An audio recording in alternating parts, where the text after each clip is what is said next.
Bismillahirrahmanirrahim. Assalamualaikum warahmatullahi wabarakatuh. Alhamdulillah, alhamdulillahilladzi hadana lihaza wa ma kunna linahtadiya laula an hadanallah. Wassalatu wassalamu ala Rasulillah Muhammad ibn Abdillah wa ala alihi wa ashabihi wa man wala. Amma ba'du. Subhanaka la ilma lana illa ma 'allamtana innaka antal alimul hakim. Rabbana zidna ilma warzuqna fahma. Allahumma anfa'na bima 'allamtana wa 'allimna ma yanfa'una warzuqna uluman tanfa'una. Rabbi shrah li sadri wa yassir li amri wahlul 'uqdatam min lisani yafqahu qawli. Asbahna wa asbahan kulillah walhamdulillahi la syarika la ilaha illa huwa wa ilaihi nusyur. Walhamdulillahilladzi bi ni'matihi tatimmu shalihat. Jemaah sekalian yang dimuliakan Allah Subhanahu wa taala, alhamdulillah tidak putus kita mengucapkan syukur kepada Allah Subhanahu wa taala, memuji yang Maha Kuasa, Allah Subhanahu wa taala yang tiada henti memberikan nikmat kepada kita, terutama nikmatul iman, nikmatul Islam yang tergabung dalam hidayah, petunjuk Allah Subhanahu wa taala. Mudah-mudahan ya, hingga akhir hayat kita saat berjumpa dengan Allah Subhanahu wa taala kita tetap dalam lindungan Allah atau dalam naungan hidayah Allah Subhanahu wa taala. Wala tamutunna illa wa antum muslimun. Begitulah yang selalu disampaikan oleh seorang khatib di hari Jumat ya, terkait dengan nasihat atau wasiat agar setiap orang beriman bertakwa kepada Allah dan jangan sampai meninggalkan kehidupan ini kecuali dalam keadaan Islam, berserah diri, dalam keadaan beriman kepada Allah Subhanahu wa taala. Nah, tentunya untuk bisa selalu demikian sampai akhir hayat demikian, maka kita tetap memohon kepada Allah sambil mensyukuri nikmat tersebut agar dengan memohon dan mensyukur nikmat maka Allah langgengkan akan nikmat tersebut untuk kita semua. Tidak lupa pula kita selalu menyampaikan salawat kepada Rasulullah Shallallahu Alaihi Wasallam. Allahumma sholli ala Rasulillah, Allahumma sholli ala Muhammad ibn Abdillah, Allahumma sholli ala Mustafa wa ala alihi wa ashabihi ahli siddiqi wal wafa. Semoga kita semua adalah orang-orang yang setia, orang-orang yang tetap menjadi pengikut pelaksana dan juga yang meneladani Rasulullah SAW hingga akhir hayat pun kita dalam kondisi demikian. Mudah-mudahan dengan itu kita berhak mendapatkan syafaat dari Rasulullah Shallallahu Alaihi Wasallam. Atas izin Allah Subhanahu Wa Taala. Alhamdulillah yang tentunya pada hari ini kita ya, sudah diberikan oleh Allah kenikmatan yang banyak, mengawali dengan ibadah baik tidak di qiyamul lail atau juga sholat subuh, dan mungkin ada yang sudah ya, beres-beres rumah atau juga yang sudah menyiapkan untuk keluarga atau juga mungkin siap-siap untuk olahraga ringan di akhir pekan atau juga dengan kegiatan-kegiatan yang lain. Mudah-mudahan kegiatan-kegiatan yang dilakukan menjadi penambah pahala, menambah berkah dari Allah Subhanahu wa taala ya, untuk kita semua. Pada hari ini kita akan membahas tentang kaidah Quran. Masuk kita pada kaidah yang ke-29, yaitu firman Allah Subhanahu wa taala, wallahu a'lamu bi'a'daikum.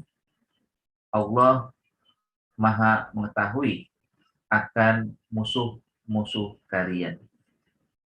Ya, kaidah ini bukan berarti kita akhirnya nanti memusuhi orang, bukan berarti nanti kita ya membenci orang karena disebutkan akan musuh-musuh. Tapi hakikatnya adalah agar kita selalu waspada, agar kita juga tidak terjerumus dari tingkah laku, perbuatan, sikap, dan tidak juga ya, terbawa arus oleh ya, tindak tanduk mereka.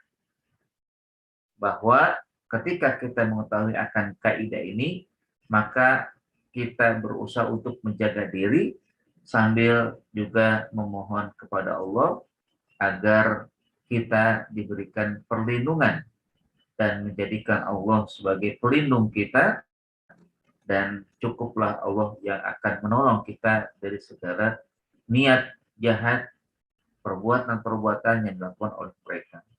Walaupun tetap kita berusaha untuk melakukan hal-hal yang bisa membuat kita terhindar dari tindak tanduk mereka. Wallahu a'lamu bi'a'daikum. Begitulah kutipan ayat yang ada dalam surat An-Nisa ayat 45, di mana ya sebenarnya ayat ini ya sebelum ya, Allah ungkapkan ya, pada ayat 44-nya Allah menyebutkan dalam firman-Nya, alam tara ilal ladzina utu nasiban minal kitabi yashtaruna dhalalata wa yuriduna an tadillus sabil. Tidakkah kau perhatikan wahai Rasulullah Muhammad sallallahu alaihi wasallam kepada orang yang telah diberikan kebaikan berupa kitab. Jadi Allah berikan kebaikan, Allah berikan pemahaman berupa kitab yang berarti At-Taurat dan Injil. Bahkan juga mungkin ada yang diberikan kebaikan berupa pemahaman terhadap Al-Quran. Walaupun sebenarnya yang lebih utama yang pertama tadi ya Taurat dan Injil. Berarti Ahlul Kitab yang mereka telah diberikan anugerah mulia, bisa menjadi pemuka agama, memahami ayat-ayat yang diturunkan dalam kitab mereka. Namun sayangnya mereka melakukan dua hal. Ya ini juga mungkin ada ya di dalam kondisi sekarang, orang yang diberikan pemahaman terhadap ajar agama atau juga Al-Quran, tapi sayang mereka jadikan ya, nikmat Allah itu untuk menjual agama, untuk mendapatkan nikmat duniawi, lalu mereka jual apa yang telah Allah berikan kepada mereka berupa Alkitab, baik Al-Quran maupun juga ilmu-ilmu yang lain. Makanya Allah katakan apa? Yashtaruna dhalalata. Mereka jual, mereka ganti dengan kesesatan. Masya Allah. Kenapa? Yuhibbuna mahabbatan azimatan. Mereka karena saking senangnya, karena cintanya terhadap dunia, akhirnya mereka ya tidak peduli dengan apa yang dia lakukan. Yang penting kenikmatan berupa harta, berupa dunia mereka dapatkan. Bahkan wa yusiruna isarat man yubdilul mal al-kasir di tolabi ma yuhibbu. Bahkan mereka begitu terpengaruh ya, dengan harta yang banyak, harta yang berlimpah, sampai akhirnya mereka ya, dengan sengaja atau dengan sadar, cara sadar, mereka menjual itu agama. Ini pernah terjadi ya dalam kisah di masa lalu, di mana ya, seorang yang diberikan ilmu tapi hidup di lingkaran Firaun. Di lingkaran Firaun sehingga dia berkonspirasi dengan Firaun untuk melawan Nabi Musa alaihissalam. Ya kalau di dalam kisah Firaun kan itu terkumpul ya 3 kekuatan. pertama kekuasaan, yang kedua keilmuan atau ulama yang memang memilikinya, yang ketiga kekayaan harta. Jadi 3 kekuatan ini bersatu untuk melawan Nabi Musa yang tidak ada apa-apanya kecuali Allah yang dimiliki. Ya, kekuasaan Fir'aun. Bagaimana tidak besarnya kekuasaan Fir'aun. Bal'am ya, adalah seorang ulama yang diberikan fasilitas oleh Fir'aun. Sehingga dengan keilmuannya, dengan pengetahuan agamanya atau pengetahuan yang lainnya, dia legalkan perbuatan Fir'aun. Meskipun zolimnya minta ampun. Zolim ya, Fir'aun itu. Zolimnya itu yuqatiluna abna'ahum wa yastahyuna nisa'ahum. Yang laki dibiarkan, yang laki dibunuh, yang perempuan dibiarkan hidup. Bahkan ya tentunya tidak kepalang tanggung kezalimannya. Sangat-sangat zalim, sudah sangat keterlaluan kezaliminya. Tapi ada juga ya, di kalangan ulamanya, di kalangan yang berpengetahuan, yang menjadi pendukungnya, bahkan juga ya, melegalkan atau juga menguatkan akan perbuatan yang zalim tersebut. Ya begitu emang kalau sudah yastaruna dhalalatan. Mereka ganti dengan kesesatan. Mereka ganti ilmu yang lurus dengan perbuatan-perbuatan yang menyimpang. Mereka ganti yang seharusnya mereka menjadi pencerah, ya, atau juga menjadi pengkritik, atau juga menjadi pelurus, ya, tindakan-tindakan zalim penguasa, ya, dengan berkolaborasi atau juga dengan masuk ke dalam lingkaran kejahatan tersebut. Nah itu memang terjadi gitu kan. Dan biasanya sejarah berulang. Sejarah berulang, di tengah ada penguasa, di tengah situ juga ada yang mendukungnya dari kalangan ulama. Dari kalangan orang yang berpengetahuan. Sehingga rakyat tidak tahu apa-apa, yang ikut gitu saja. Orang-orang awam gitu ngikut saja gitu. Karena mereka merasa loh, itu juga ada sang kiai, itu juga seorang ulama, itu juga ada seorang yang hafal Quran, di situ juga ada orang yang ilmunya masya Allah ya. Jadi orang awam mau tidak mau, padahal sedikit demi sedikit ya diarahkan pada kesesatan. Yang kedua juga, kenapa mereka ya ketika diberikan utuh nasibah minal kitab, selain daripada yashtaruna dhalalata, mengganti dengan kesesatan, ya, yang kedua ini masya Allah juga, wa yuriduna an tadillus sabil. Mereka menginginkan agar kalian tersesat dari jalan lurus. Mereka berkeinginan agar umat yang ingin kebaikan itu dibengkokkan menjadi keburukan. Mereka yang menginginkan agar di antara mereka yang berpegang teguh dengan ajaran yang lurus itu berusaha disimpangkan. Terus banyak. Bahkan juga tidak tanggung-tanggung kalau mereka berseteguh dengan apa yang mereka miliki, itu diintimidasi, dikriminalisasi, ya, bahkan dicari-cari kesalahannya untuk dijebloskan. Ya. Dan itu ada, dan itu nyata. Ya. Bagaimana yang terjadi di masa Firaun.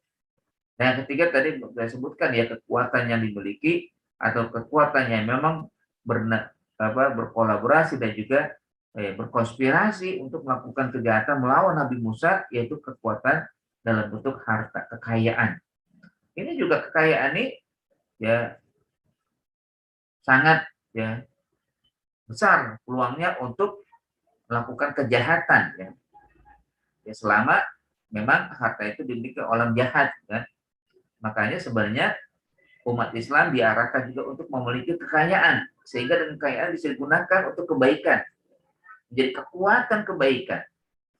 Kalau enggak, ya udah, ya harta dikuasai oleh orang kafir. Nah, orang kafir menggunakan harta itu untuk ya berbagai cara ya melegalkan apa yang sudah dilakukan oleh orang-orang yang sesat.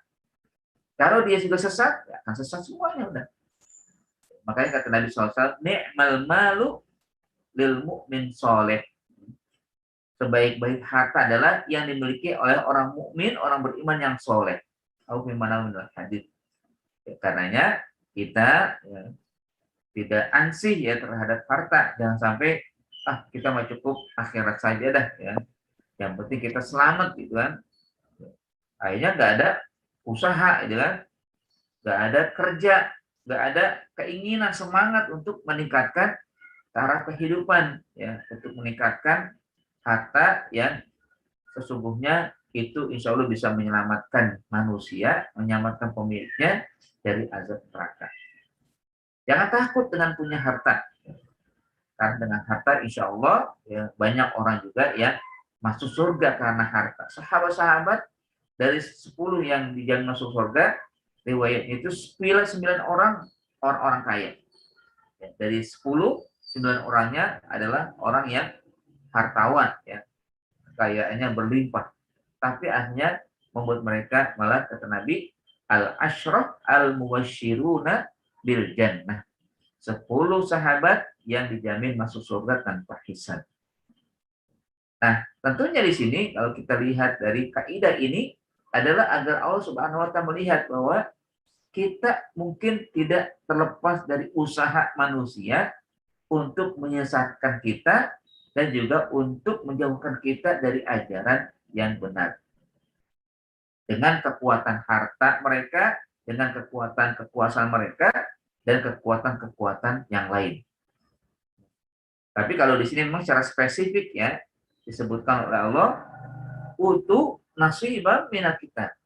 Allah berikan pemahaman, Allah berikan ilmu, pengetahuan, tapi sayang ilmunya digunakan untuk kesesatan dan menyesatkan. Jadi kalau yang pertama yastaruna dolala itu adalah ilmu digunakan untuk kesesatan dirinya, tapi bukan hanya untuk dirinya, tapi yuriduna antadil sabil. Setelah itu mereka berusaha untuk menyesatkan orang lain. Sudahlah diri sesat, orang lain pun diajak sesat. Sudahlah dirinya menyimpang, orang lain juga diajak menyimpang. Ini ya, sosok yang memang seburuk-buruk orang itu kan. Seburuk-buruk orang adalah ya, orang yang dirinya sesat dan menyesatkan. Dirinya menyimpang dan ingin membuat orang lain menyimpang pula. Dan tentunya hal ini tidaklah ya, bukan berarti kita tidak mau berusaha itu kan untuk terus menjaga diri atau juga berusaha untuk menghadapi mereka, tapi kita harus senantiasa berusaha meningkatkan pribadi kita, pengetahuan kita, agar kita kuat dalam menghadapi ujian dan cobaan, terutama permusuhan-permusuhan. Jadi sekali lagi memang dengan adanya kaidah ini bukan berarti nanti kalau kita ketemu orang sesat kita benci dia, ya. Kalau ketemu orang kafir kita benci dia atau yang lainnya, tapi bagaimana kita berusaha untuk menghindar dari mereka dan menjaga diri agar tidak mengikuti mereka. Kebencian itu mungkin bisa dilakukan terhadap perbuatan mereka. Tapi kalau orangnya ya berusaha untuk tetap ya kita ya kalau memang harus berkomunikasi. Kadang-kadang kan mereka juga memerangi orang-orang ya terutama umat Islam itu dengan cara-cara yang halus gitu kan, dengan cara yang pelan ya, dengan cara yang kadang tidak sadar kita digiring pada kesesatan itu. Nah sekali lagi ini kaidah yang sangat penting dalam kehidupan kita dan real terjadi memang model seperti ini. Wallahu a'lamu bi'a'daikum. Itulah kelanjutan ayat yang menjadi potongan ini atau kutipan ini menjadi kaidah Allah Maha mengetahui akan musuh-musuh kalian. Nah, tentunya setelah itu Allah jelaskan ya wa kafa billahi waliya wa kafa billahi nasira. Cukuplah kalian wahai yang beriman, setelah kalian mengetahui musuh-musuh kalian sambil menjaga diri waspada terhadap konspirasi kejahatan mereka, dan serahkan semuanya kepada Allah, nyatakan diri, cukuplah Allah sebagai pelindung, cukuplah Allah sebagai pemberi pertolongan. Wa kafa billahi waliya wa kafa billahi nasiro. Cukup ya, yakin kita Allah akan melindungi kita, yakin kita Allah Subhanahu wa taala akan menolong kita. Ya tentunya dua hal yang perlu kita lakukan. Pertama, kuatkan diri, kuatkan iman kita, yakinkan kita ya diri kita ini bahwa hanya iman, hanya Islam, hanya dengan berusaha untuk komitmen konsisten dengan ajaran Islam, maka kita akan bisa selamat dari segala konspirasi yang dilakukan oleh musuh-musuh. Yang kedua, bagaimana kita berusaha untuk menjaga diri kita, ya, untuk menjaga diri selain daripada komitmen, yakin dengan keimanan, keislaman bahwa yang paling benar, yang paling diterima oleh Allah Subhanahu wa taala adalah Islam. Yang kedua adalah menjaga diri, menjaga keluarga, jangan sampai mereka-mereka pada kesesatan atau juga pada usaha yang dilakukan oleh musuh-musuh untuk menyerang kaum muslimin. Nah, jamaah sekalian rahmat Allah Subhanahu wa taala, sekali lagi ini memang sangat sangat penting ya untuk kita pahami bersama, karena tidak lepas diri kita akan adanya kerja-kerja orang, kerja-kerja musuh sepanjang hari dan sepanjang malam. Bahkan kalau berkatakan 24 jam mereka berusaha untuk mencari ya kelemahan-kelemahan kaum muslimin dan juga menyerang pada saat umat Islam lengah. Nah, kondisi sekarang mungkin bisa kita lihat realnya ya, di mana usaha ya yang dilakukan oleh mereka begitu jelas ya. Baik terkait dengan labelisasi ya, umat Islam atau ajaran Islam itu ya dengan radikal, teror ya, teroris ya, atau ekstremis ya. Apalagi sekarang juga ada perkataan kalau bahasa Arab adalah pengajaran yang menyimpang atau pengajaran yang teror ya, yang menimbulkan teroris. Nah, ini kan usaha yang dilakukan untuk mengkerdilkan. Padahal ya, Islam yang memang notabene aslinya awalnya dari Arab ya, bahkan Qur'annya pun berbahasa Arab, agama yang begitu toleran ya, agama yang mengajarkan bagaimana hidup bersama walaupun beda agama. Rasulullah SAW saat di Madinah, beliau tidak mengusir orang-orang Yahudi, tidak mengusir orang kafir yang musyrik, walaupun mereka belum mengikuti ajaran Rasulullah. Tapi beliau merangkul ya. Rasulullah merangkul mereka.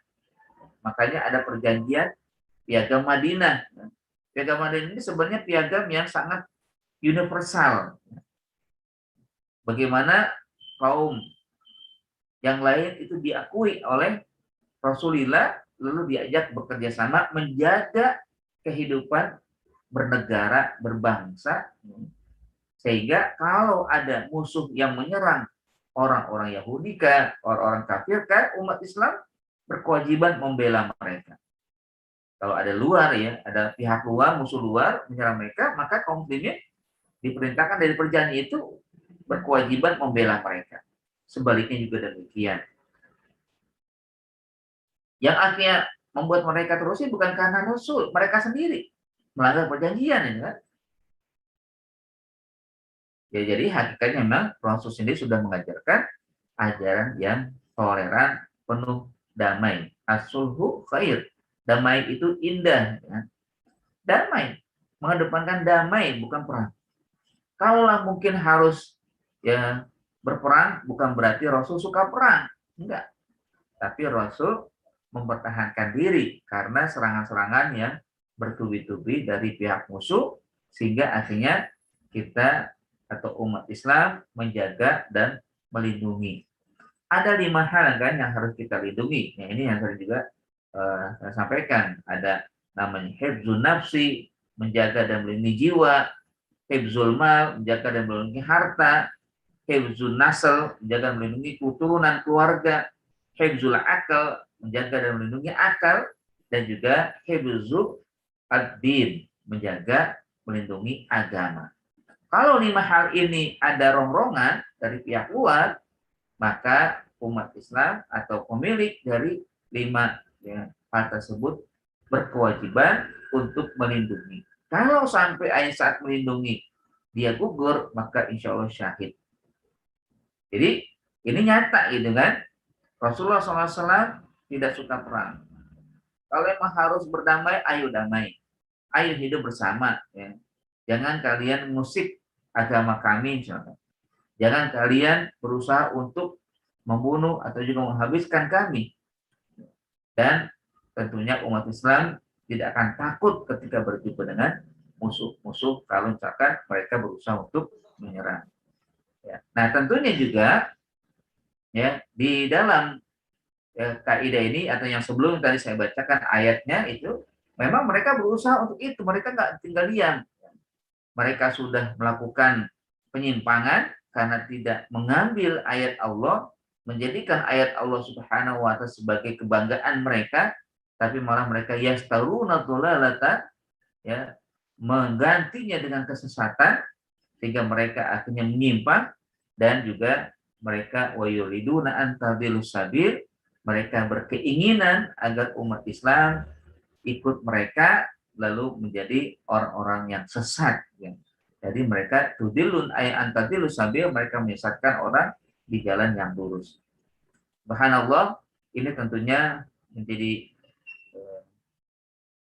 kesadaran bagi kita ya, bahwa tentunya kita harus senantiasa memiliki kewaspadaan agar hidup ini selamat ya. Ya tentunya selain daripada hal yang tadi sudah saya sampaikan, ini saya ulang lagi bahwa memang kita harus senantiasa yakin dengan Allah. Hanya Allah yang mampu melindungi kita.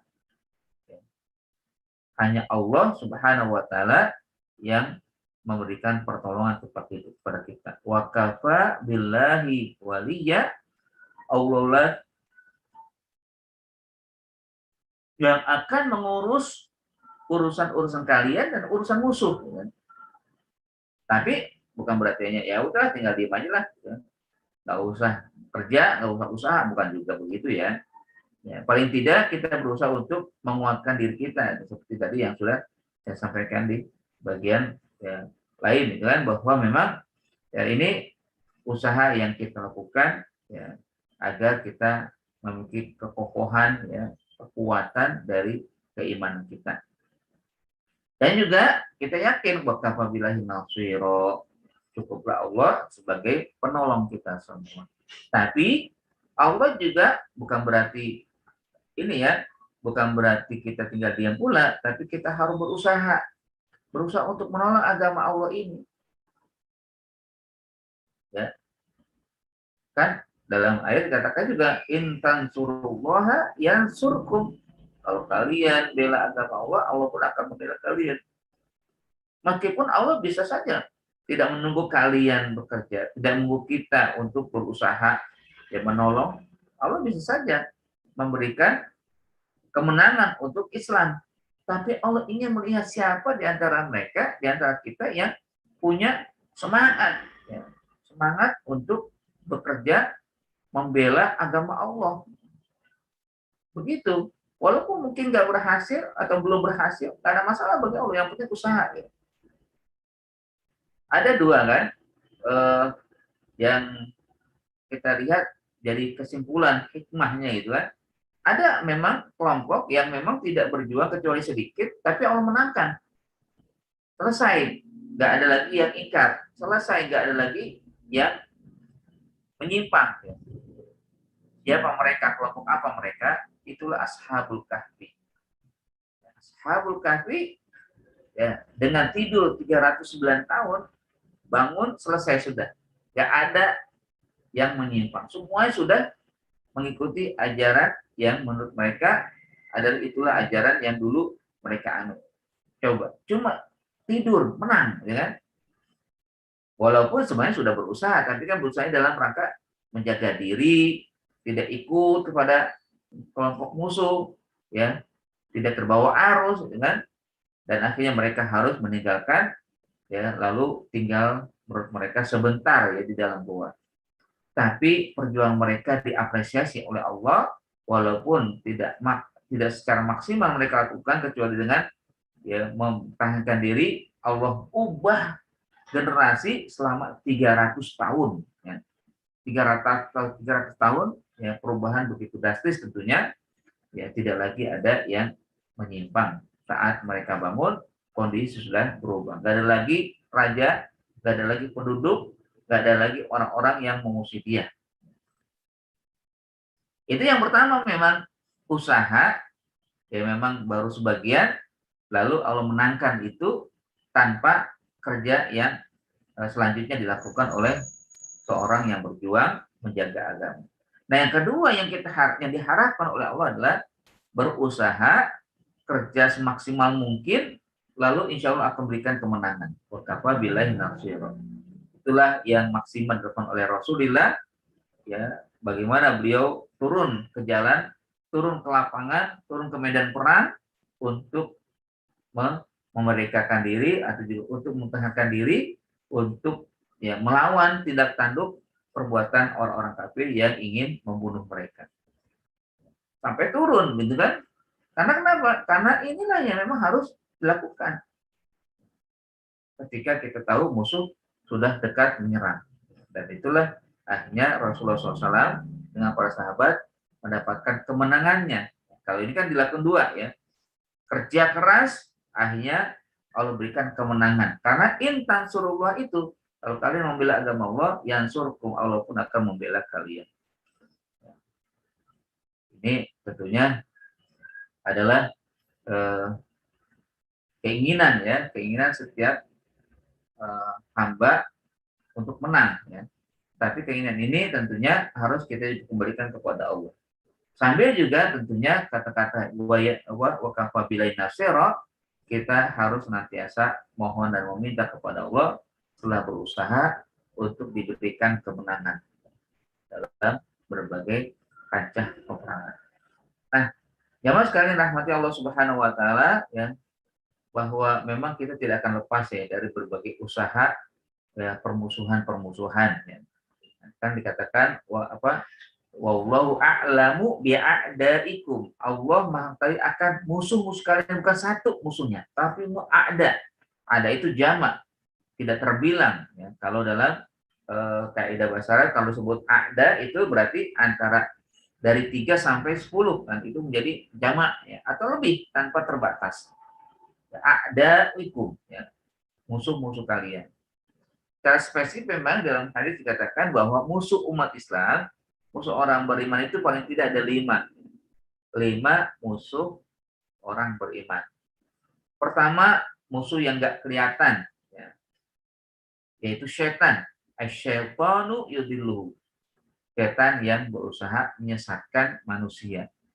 Sejak, ya, setan diusir dari surga oleh karena tidak mau patuh atas perintah Allah, bersujud di hadapan Nabi Adam, diusir dia, dan dia akhirnya bersumpah di hadapan Allah, kelak dia akan memusuhi, dia akan menyimpangkan, ya, anak keturunan Nabi Adam, sampai akhirnya la tajidu aktsarahum syakirin, sampai ada nanti di antara mereka yang tidak mau bersyukur kepada Allah Subhanahu wa taala.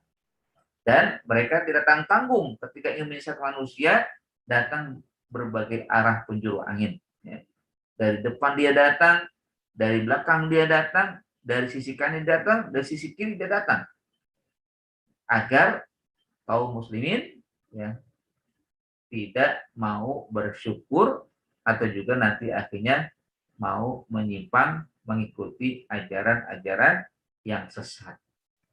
Begitu memang usaha mereka. Berhasilkah? Berhasil. Kalau dari penduduk bumi ada sekitar 7 miliar, yaitu 3/4-nya berhasil menjadi pengikut ajaran syaitan.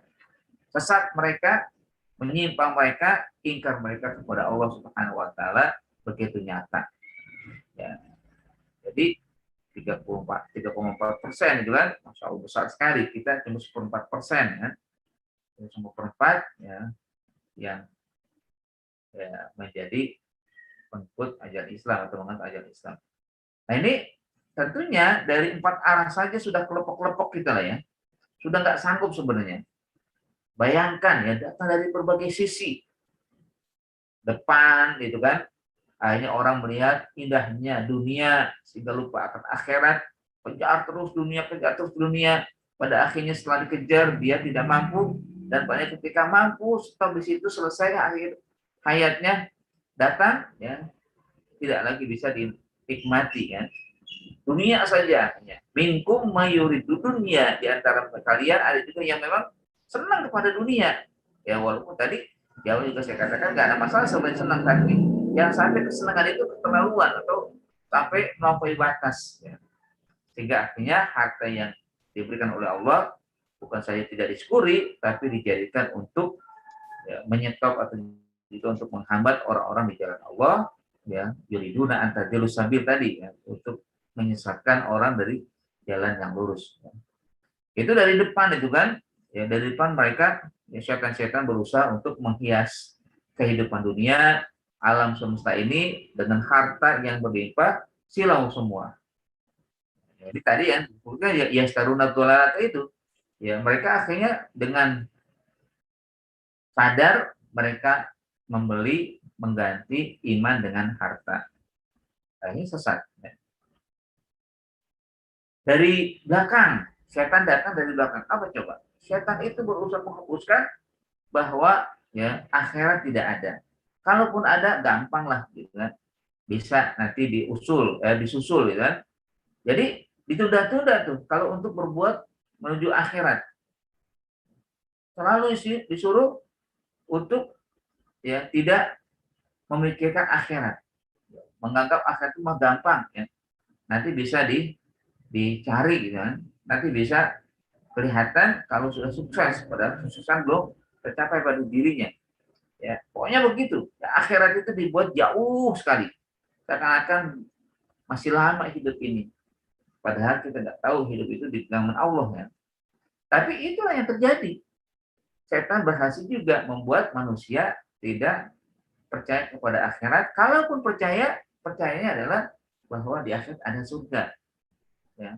Dan mereka ikut masuk surga karena mereka menganggap adalah ini yang disediakan kan oleh Allah Subhanahu wa taala Tuhan. Ini yang kedua kan, hanya min baini aidihim sudah, min khalfihim juga sudah. Lalu nanti dilihat dari arah kanan bagaimana ini? Dari bagian kanannya manusia. Maka manusia digelayuti oleh setan sehingga untuk berbuat baik terasa berat. Mau berinfak terasa berat, mau bantu orang tua terasa berat ya. Jadi minim kebaikan ya. Minim kebaikan. Dan itu usaha kalau memang terjadi berhasil setan. Lalu yang terakhir juga dari arah kiri. Apa ini? Jadi mereka berusaha untuk membuat orang lain, orang manusia itu ringan dalam beraktivitas, terutama aktivitas yang tidak baik, tidak sesuai dengan syariat. Itu jadi memang musuh yang kadang nggak kerasa bahwa kita memang sedang diarahkan ke sana. Ya, kita akan selamat kalau kita selalu ya istighfar, mohon ampun kepada Allah, dan kita berusaha untuk ya, menyadari bahwa setan tidak akan lepas dari kehidupan kita.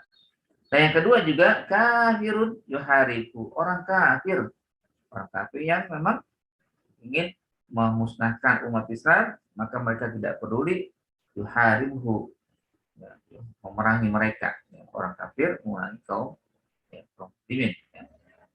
Itu yang kedua ya, dan tentunya yang kedua ini juga besar ya, kegiatan mereka juga begitu gencar ya kan, bahkan dengan 3S itu kan, ada sport, ada seks, ada song kan ya, atau juga sekarang mereka lancarkan Gozul Fikri ya, murah meriah tapi hasilnya begitu memukau ya dengan Gozul Fikri mereka.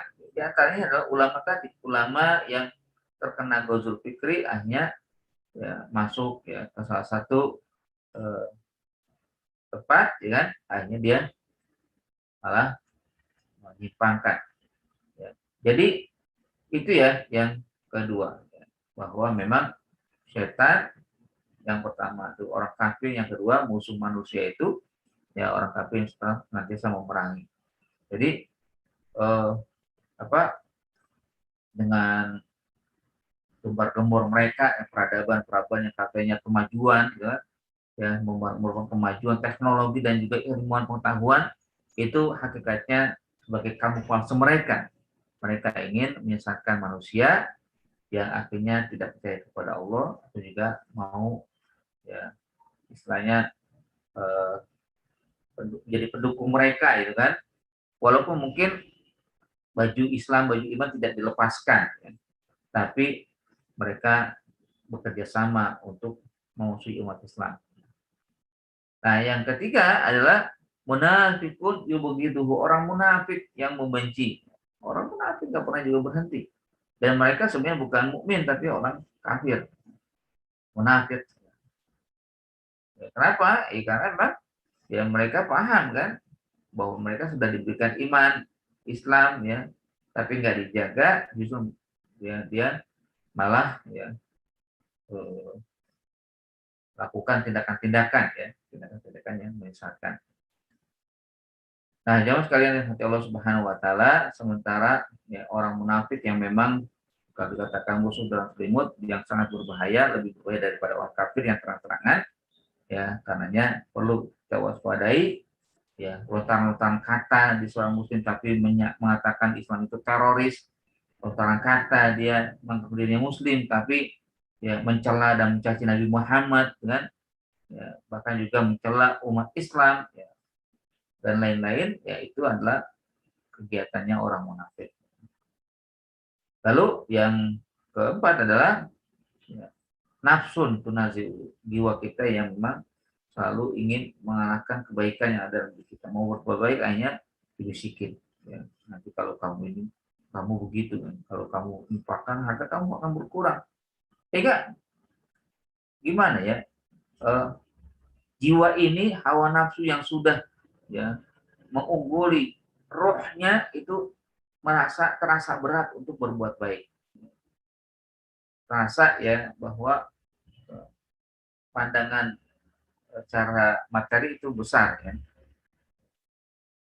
Sehingga dengan jiwa yang dikuasai oleh hawa nafsu, maka dia berusaha untuk ya melakukan tindakan-tindakan ya yang tidak baik. Nah, yang terakhir juga adalah mukminun yahsudu, orang beriman yang dengki, orang yang iri juga ini termasuk menjadi musuh besar ya. Yang harus kita ya, atau siapapun menghindar. Ya. Tadi orang beriman bisa saja ya dia iri dengki ya, nggak boleh melihat orang mendapat kenikmatan, bawaannya kesel ya, bawaannya ya bercitra buruk, yang menciptakan buruk terhadap orang yang mendapatkan nikmat ya. Misalkan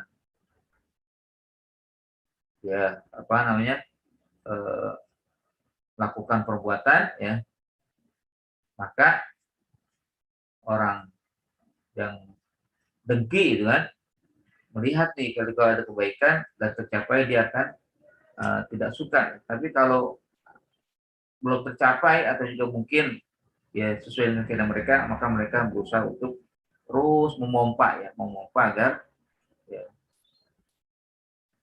orang yang benar ya, orang mukmin yang lurus ya melakukan keinginan mereka. Atau paling tidak juga orang yang begitu dua hal juga kan. Pertama ingin berhenti atau meminta agar dia berhenti, mudah-mudahan berhenti ya mendapatkan nikmat. Yang kedua berusaha untuk menghilangkan sarana-sarana yang menjadi peningkatan harta atau peningkatan kenikmatan dia. Begitulah kalau orang sudah iri dan dengki.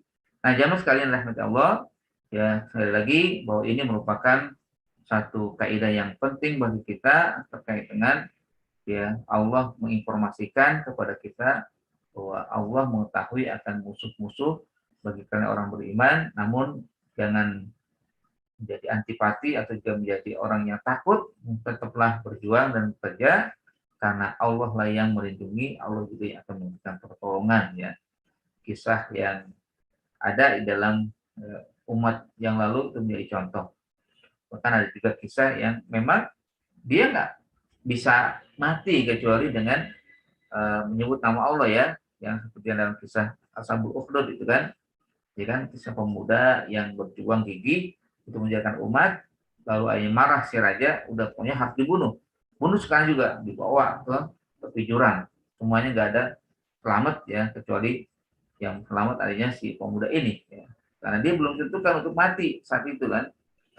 Dia akhirnya marah lagi ketika ya, pemuda ini datang kepada raja untuk memintakan untuk dibunuh, ya dibuang ke lautan, jangan dimakan ikan hiu. Ya. Tapi sesungguhnya itu semua juga tidak berhasil kecuali ya kecuali memang Allah Subhanahu Wa Taala memberikan ya keselamatan. Ya. Nah, tentunya ini semua adalah kaidah yang bisa kita jadikan landasan hidup kita ya. Kita mengenal dan mengetahui musuh-musuh Islam, lalu juga berusaha untuk mewaspadai dan juga menghindari dan juga jangan sampai ikut berkolaborasi dan juga ya, dan ikut kita masuk ya, membawa atau juga ya menyebarkan ajaran-ajaran juga kegiatan-kegiatan mereka yuriduna antadilu sabil, kan mereka berkeinginan agar umat Islam yang lurus menjadi sesat ya, atau sebelumnya yastaruna dolalata, kita jual agama hanya untuk mendapatkan keuntungan pribadi. Wallahualam bishawab, itu saja mungkin yang dapat saya sampaikan. Saya Papa jelaskan terkait dengan kaidah yang ada pada kitab ya, 50 kaidah Qur'aniyah. Mudah-mudahan bermanfaat. Aku lupa kita. Assalamualaikum warahmatullahi wabarakatuh.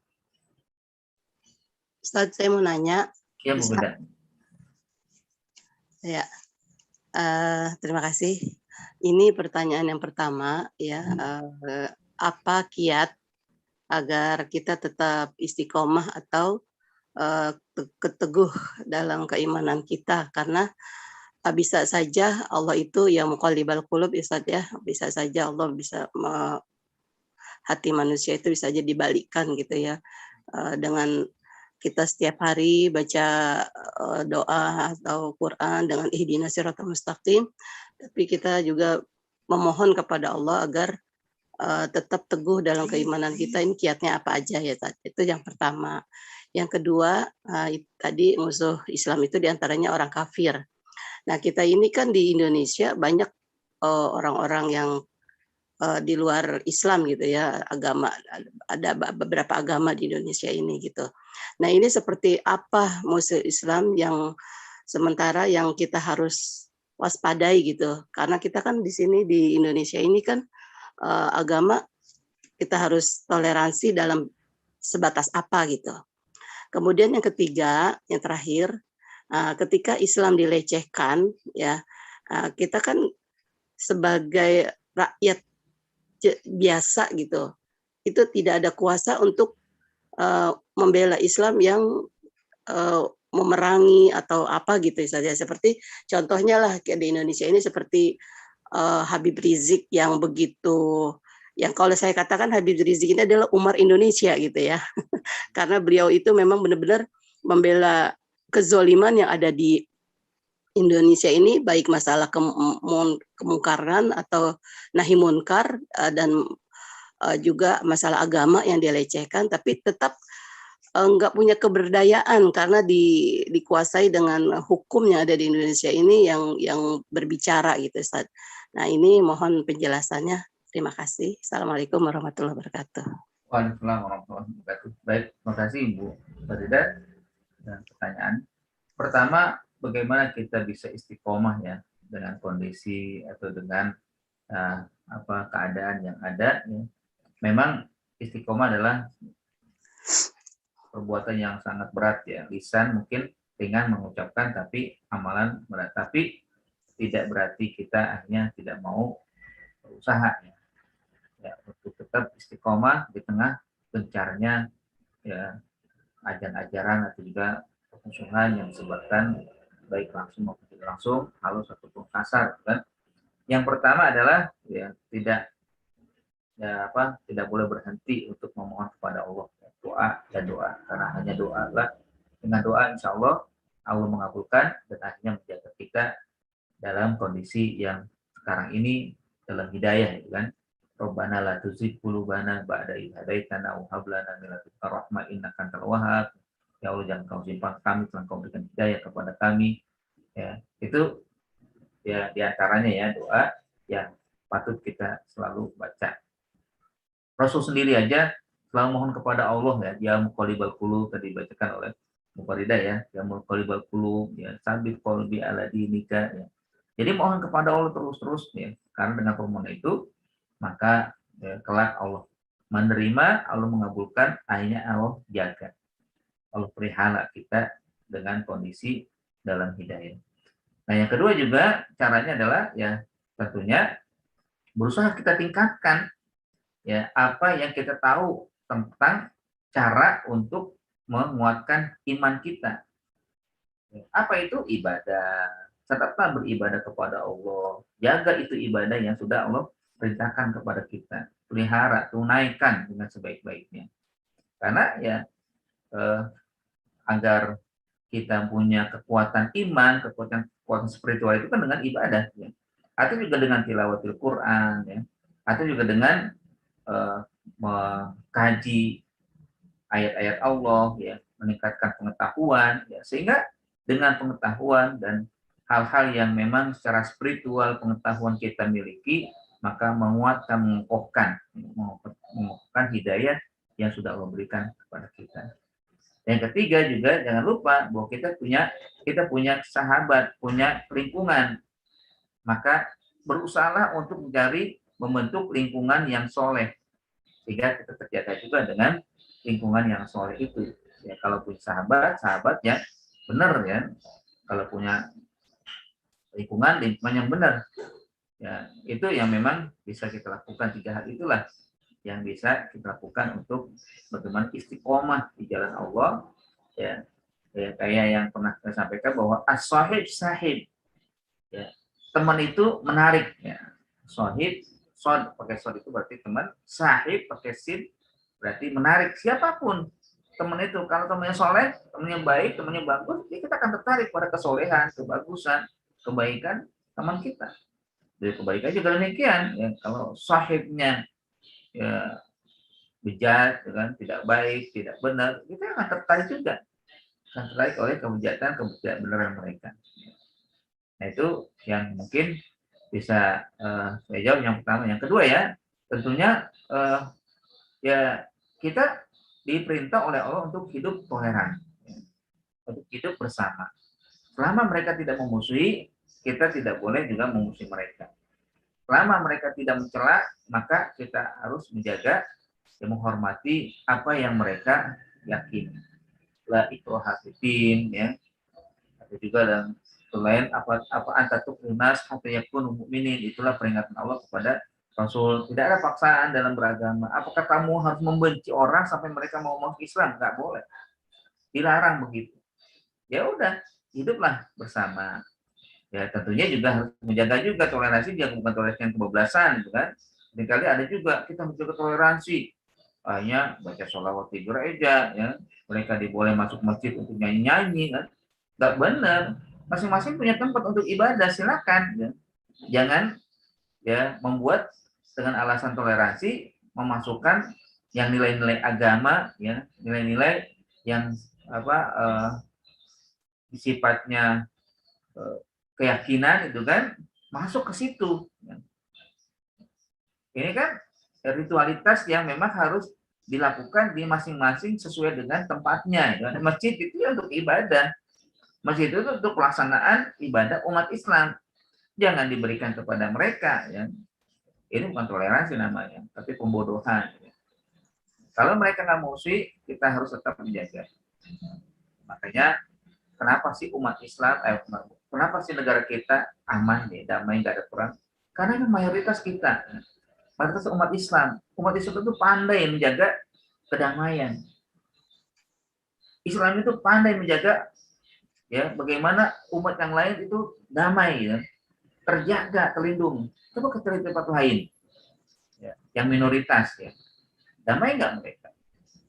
Umat Islam bagaimana hidup mereka di Burma ya, di Thailand ya, di Cina juga ya. Ya. Banyak itu kan negara-negara yang nggak banyak Islamnya, mayoritasnya adalah non, tapi mereka hidupnya nggak damai. Tapi berbalik, ya sesungguhnya yang menjaga Islam ini atau yang menjaga negara kita menjadi NKRI Kesatuan Republik Indonesia ini adalah Islam. Ya memang perjuangan juga umat Islam ya awalnya. Dan coba ya, nauzubillah kalau sampai 50-50 saja. Sekarang aja mungkin kan kita lihat yang belum sampai mayoritas nonnya itu sudah banyak ulahnya gitu kan. Apalagi nanti kalau sampai ya jangan sampai terjadi lah ya umat Islam menjadi minoritas atau mungkin 50+1 mereka nih. Nah, itu artinya kedamaian memang Islam itu senantiasa ya menjaga kedamaian itu. Nah, ketiga juga yang tadi ya disampaikan ya bagaimana usaha kita ya ketika ada kezaliman atau juga ada tindak-tindakan yang dilakukan. Kita adalah orang awam, kita orang yang tidak mampu kan jika terjadi.